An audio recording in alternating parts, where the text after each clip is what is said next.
Hey. Cheers. Cheers. Cheers, guys. Cheers into adventures. Adventures. We have made a big decision. We have indeed. What have we done? We've decided to do a 12-month lap around Australia. Yeah, this is super exciting, guys. This is something that we've always kind of dreamt about, and we just decided that let's do it. Let's pick a date, make a decision. Yeah, let's do it. A couple of conversations at work and encouragement from the bosses, which is really nice to have that support. And props to everyone that gave us encouragement or advice to do this. It's not a decision that you can take lightly. It's something that is a big decision, you know, especially if you've got a mortgage, a house, things like that, pets, all that stuff. So we decided we'd make a bit of a video today to hopefully help some other people making the decision to do a trip. Yeah. Hopefully a lap of Australia. Do what you can, get out there and explore the beautiful country. So there's a lot of bits and pieces you got to work out when planning a trip like this, which we've done over the last couple of months. We made the decision, early March. 3 months ago, two months ago. 3 months ago. So it has not been a very long time for us to make the decision. There's a lot of factors you got to go through when deciding to leave your home for 12 months. So Britt's definitely the financial minister, I guess you'd say. So yeah, I'll hand over to Britt for the financial side of it. How do we kind of work out that we could actually afford to do this? Yeah, so I've got a little budget spreadsheet set up. I run my life on spreadsheets. So it was essentially just working out what bills that we couldn't leave behind. So we've got a mortgage. We obviously have to continue paying that mortgage. So it was working out what the possible rental returns could be for that mortgage, looking at all of our other utility bills, such as car insurance, house insurance, pet insurance if you have it. We've got the 3 dogs, which we'll be taking with us. What other? I feel like there's a very long list of bills. What else have we got on here? Like small things, subscriptions, gym memberships, Spotify, your YouTube, your all that kind of stuff that you pay for, really without knowing or realising that there's a lot of stuff on there. Yeah, it does add up. Groceries, fuel, all of the rest of the stuff. It changes on the road, so we're just trying to put together a spreadsheet for what we currently use and I guess in the next 12 months we're trying to minimise that to get down to a level where we would potentially be the same as what we're like when we're travelling in a van. Yeah, so we did a lot of digging and research on couples that are also travelling and doing what we'll be doing, and obviously everyone travels so differently, so it's really hard to compare apples and oranges and look at a budget that would be tailored perfectly for us. So we've just gone and put together a massive estimate of what it could look like for fuel based on how we plan to travel, accommodation. So we really want to try and hone in on the free camps, but we've realised after going through a lot of YouTube videos that the free camps pretty scarce. Aren't as available, I guess, as we expected. Obviously, national parks are out of the picture because we do have the dogs, unless we do put them into a kennel or something. But that's going to cost us even more money. So. We're going to be doing the best we can to find free camps, caravan park here and there, and potentially stations and hip camp and things like that. So we've looked at what that would look like, alcohol allowance. So we want to be able to, we're not massive drinkers, but we don't want to just cut it out and not account for it. So yeah, that's right. You gotta have some fun. Plus, there's a lot of pubs that I want to visit as well around Australia. I want to have a palmy and I want to have a beer. So that's going to be awesome, I think. Got to allow for that. And then a couple of other things we've put in there are just contingencies for any medical expenses, vet bills, and unplanned maintenance. So hopefully we don't come across that with what we're expecting to do with the car and caravan. You just never know, when you're going to blow a tyre or have a gearbox failure or something overheat or any kind of mechanical breakdown. You kind of got to add a little bit of an allowance in there. We just, put a couple of bucks away every week for that. So it's really working out exactly what we're currently using, what we will need to use, what we're expected, and then any kind of contingencies just as a little bit of a backup there. Yeah. So we've been putting things into place already. So we're just under 12 months out on when we're leaving, and we've already gone through our current budget and gone, what don't we need? So things like YouTube premium subscriptions, we both had an individual subscription, and we thought, well, why don't we combine it? There's a family account, so that saved us a couple of bucks a month. And there's, you know, some other subscriptions where we've dropped down. We've changed our mobile plans, and I think we both pay around 20 to 30 bucks a month on mobiles. Yeah, both of them are less than 30. Yeah, and that's still giving us a high amount of data allowance, and it's just moving to the cheaper. Plus, we might be able to drop it again. You know, we're looking at getting Starlink for the van, so whatever van that is, and yeah, that might be able to drop our data down, you know, around the $20 mark per person. Yeah, so it's things like that you know, we're trying to take into account now and reduce as much cost as possible. One, to help us save in the next, you know, 12 months. But also to get prepared for the trip and what that'll look like for us. So income. Income, yeah. So when we talk about income, so we are both long service leave at work. And obviously we said earlier, we've got the support from work, so we will have a stream of income while we are away with that long service leave and holiday pay coming through until that has been exhausted. But we're quite lucky that takes us up to, I don't know, it's like 8 months into the trip or something. Yeah, 6 to 8 months, I believe, at kind of a half pay rate, which is enough to kind of get us by, which is fantastic, and we're very lucky to be able to do that. Very grateful. We've worked hard to get there, though. Yeah, 100%. It's been, it's been a lot of years. But there's other sources of income, working on the road remotely with Wi-Fi, Starlink, those kinds of things. Obviously, the YouTube path, there's a few other avenues we're looking at the moment to help us along the journey. But it's definitely doable, I think, for at least a few months anyway, for the average person to get out and see the best of Australia, really. Yeah. So another big aspect around the financial side of things is, what are we actually going to travel in? What does that look like? Yeah, that's been challenging. That's been the biggest challenge. It's something that we've tossed and turned for a lot of nights and done a lot of research on, a lot of weight calculations. We've weighed the 79 multiple times in a lot of different forms. We've had the tent off, we've had the whole canopy off, we've had everything gutted out of the vehicle. We've had pretty much every kind of scenario that we could do with that car. Now, the 79, unfortunately for us, is not going to be up to the task of towing the van with the size and the weight that we want to hitch up. we want to get something that is going to be comfortable to live in, as the van's going to be our home for 12 months. So we're taking the dogs, there's 3 of them. It's going to be a little bit challenging with that aspect, but we wanted a larger van. We're looking around the 18, 19 mark, just to try and make it a little bit easier with the dogs. So those kind of vans there, we've been doing a lot of research on vans in there, 26, 2700 tear, and then, you know, obviously all the way up, they go up from there. So for what we want, the 79 unfortunately is just not going to be up to the task. We built the 79 as a live out of rig as it sits, so everything you could possibly need without towing anything behind it. So it'll go anywhere and it'll do absolutely anything that you throw at it. But unfortunately, towing is not one of those things. So I mean, the vehicle is extremely capable to tow. It was just the legalities about the GVM and GCM. We want to be on the legal side of what we're doing, and we want to be obviously insured, which is a big thing. It's a lot of money to be, and it's the life too. Like it's your life that you're moving around Australia. So we want to be safe. We want to be legal. We want to be insured. So unfortunately, we've got to move that vehicle on.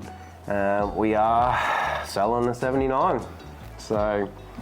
She's the big red rig. The big rig is going, unfortunately. It's been a great chapter of our life, but we're ready to move it on and get into something else. So we've been looking at a few other vehicles. We've been looking at, I'm a Toyota man, so 200 series, 300 series. We've also been looking into the American truck market at the 2500 Rams, Silverados and things like that.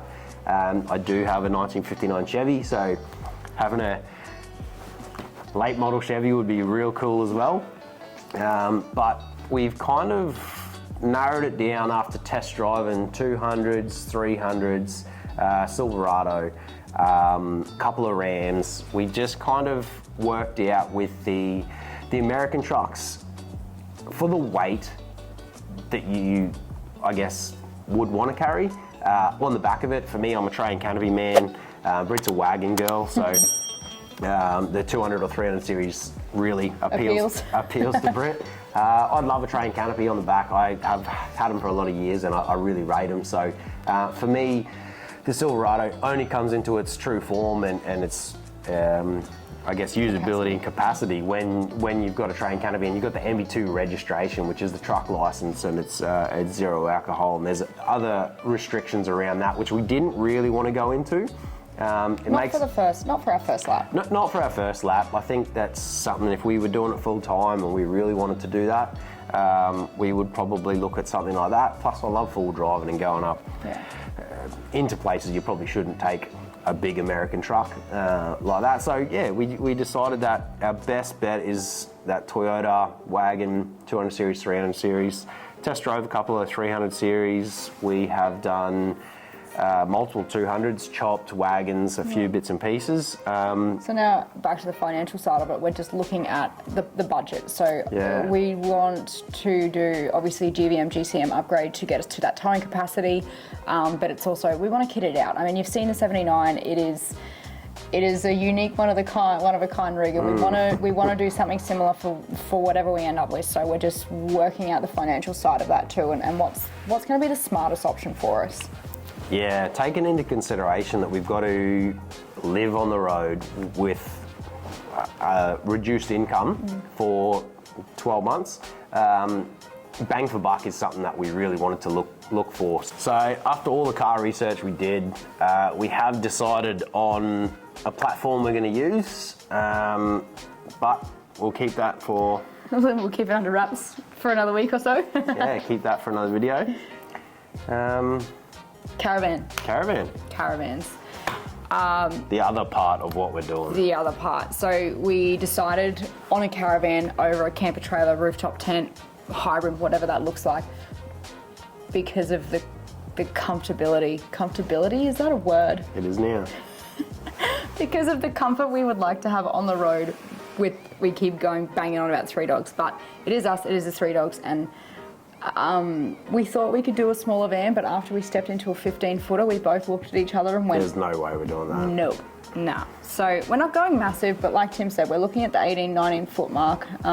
We did put a bit of a list together of must-haves for us before we actually inspected a van, and after we looked at the van and after we did a lot of research, that list shifted a little bit. So when we talk about our caravan must-haves, the 2 biggest ones for us probably were being able to go off-road. So we wanted really good quality, high quality suspension. Yeah, look, build quality and the ability to be off-grid is a huge thing for us. Being from a fabrication background for me, the structure of the van, the chassis, the suspension, the build quality, the walls, the fit and finish of the van is a huge thing for me. And then the electrical package to support us being off-grid for, potentially weeks at a time without seeing anyone. So what was it? We really wanted aluminium framework. Definitely aluminium over timber for the framework for the walls, composite paneling where we could, independent suspension. We wanted airbags would be a nice airbags would be fantastic. And then a big lithium battery setup with as much solar as possible, really. And then the appliances, I guess, for internals, just kind of to suit that. Whether we end up going full gas or full electric and no gas, there's a lot of options out there now. So we're definitely head down in research, trying to work it all out. So we don't have a lot of physical caravan yards up in far North Queensland, so we were quite restricted in what we could actually look at. So we did pop into Jayco, we did walk through, what did they have? Was it an 18.8 or a 19? It was around 18 or 19 foot. 19.6. And when we walked into that van, we realised that that size would be suitable to what we wanted. We actually really liked the L-shaped layout and the north-south bed, just to give you the room down the side of the beds, but it was quite spacious on the inside. I think that initial trip to Jayco definitely kind of sold us on a few things. One being the layout of the van. We wanted, one thing for me, which I learnt that day, was I want a rear door. I want a rear door access to the caravan that you walk straight into. There's a toilet and a shower. Because it's closer to beers? It's closer to beers. That's literally the reason. The toilet and the shower in the back, you walk straight in, you got your fridge in front of you, preferred, because beers. But also because, for me, if we're parked up on WA Coast or anywhere around Australia, that is just a fantastic spot. You don't want to be in the van. You don't want to be walking past the bed and the seating arrangement and whatever to get to your food for cooking or your beers or go to the toilet or whatever it is. So you want to be in and out of the van and living outside and enjoying the country. So for me, that rear door with everything at the back, I think worked really well, and the north-south facing bed. Yeah, so definitely. that we've got access up each side and we're not climbing over each other in the middle of the night to get out of bed or anything like that. So when we put our list together, so the aluminium framework, really high build quality, the layout we wanted, the suspension, everything, it really consolidated the amount of vans that are Australian built, Australian manufactured, that actually fit into that category, I guess. Yeah, so again, back to the spreadsheets, I've gone through and put together about 8 different van comparisons, a couple of different models. Obviously Jayco was one we looked at. We've looked at titanium, Zone RV was one that a lot of people recommended, Lotus obviously, and I think Sunseeker, but Sunseeker's another great offering of titanium. So there were a couple in there that we went through.